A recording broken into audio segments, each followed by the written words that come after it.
What I've tried to present here is a car that was typical of what we had in the 60s, you know, a car that you drove to work and went out socialising in, and on perhaps Sunday afternoon you'd pop out to the track here and have a bit of fun with it. You'd take the hubcaps off and tape the headlights up, and that's what I wanted to do. I mean, the car would be faster if I took all the seats out and, you know, stripped it all back and lost a bit of weight myself. Wouldn't hurt. And, you know, but I just want that look, you know, I want the road car look. And actually this car, even though it hasn't got a warrant of fitness, it is quite, you know, it would be able to get one if was certified, yeah.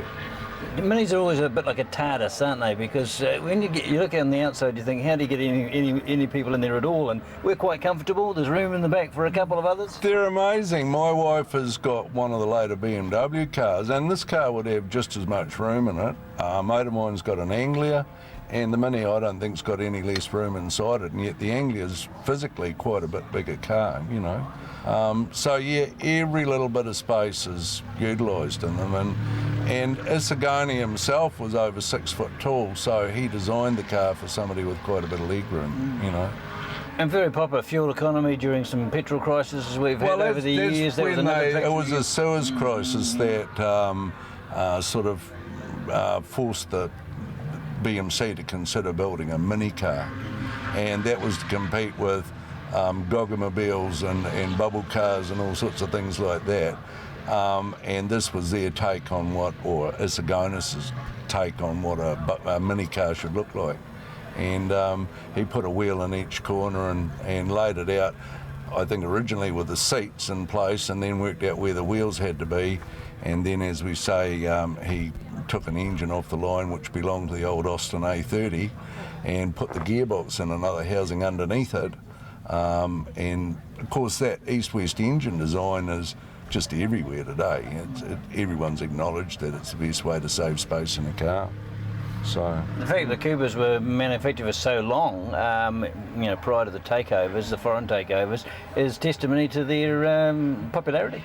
Well, John Cooper, you know, he rightly, the whole Mini Cooper thing is probably owes some debt to him, because he used the engine that was used in the Formula Coopers, and they put one into a Mini, Formula Juniors rather, and put it into a Mini and realised how well it went.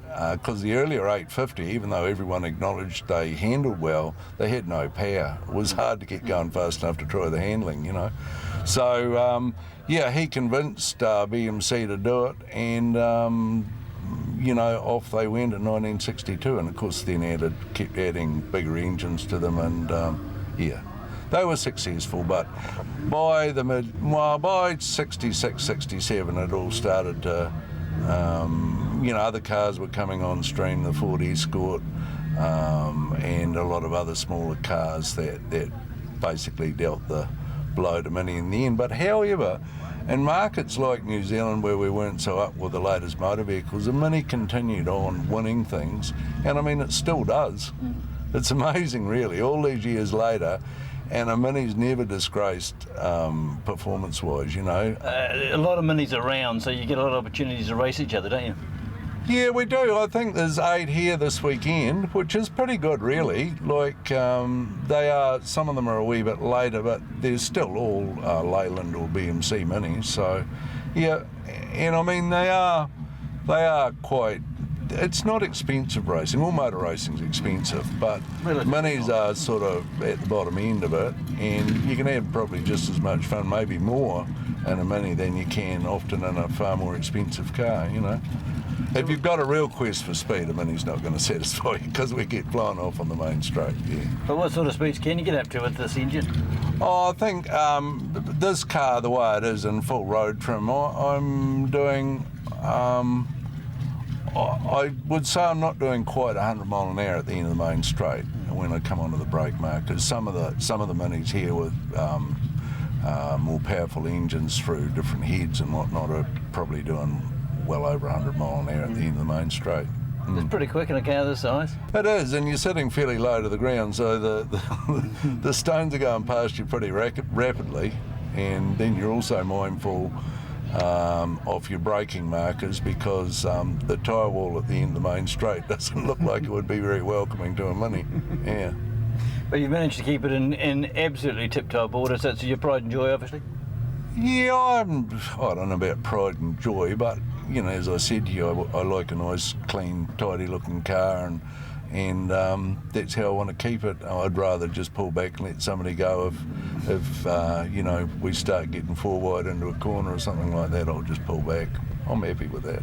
You got any other cars in the fleet, or is it? No other race cars, but I've got a heap of other cars. I think a 14 Hutmobile, a 15 Buick, 25 Chev, 2 World War II Jeeps, and then I've got several Minis. I've done a 850 up for my wife.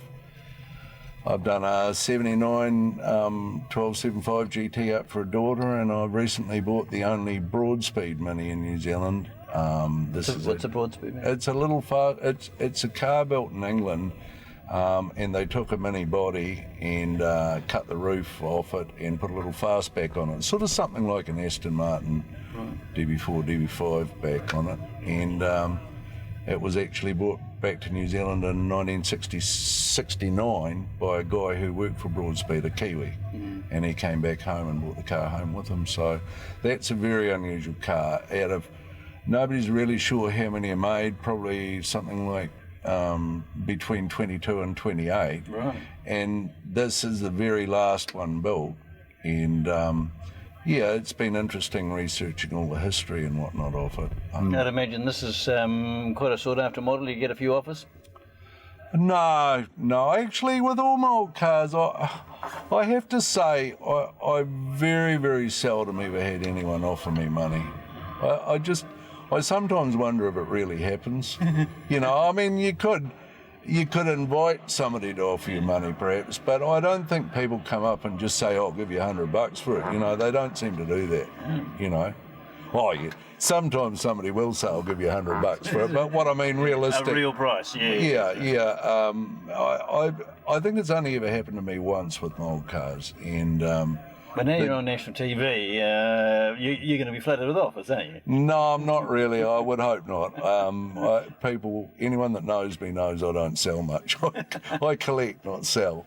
But all my stuff, pretty near all of it's done up and roadworthy, so I don't feel guilty about collecting it. I'm not a hoarder as such, I don't think.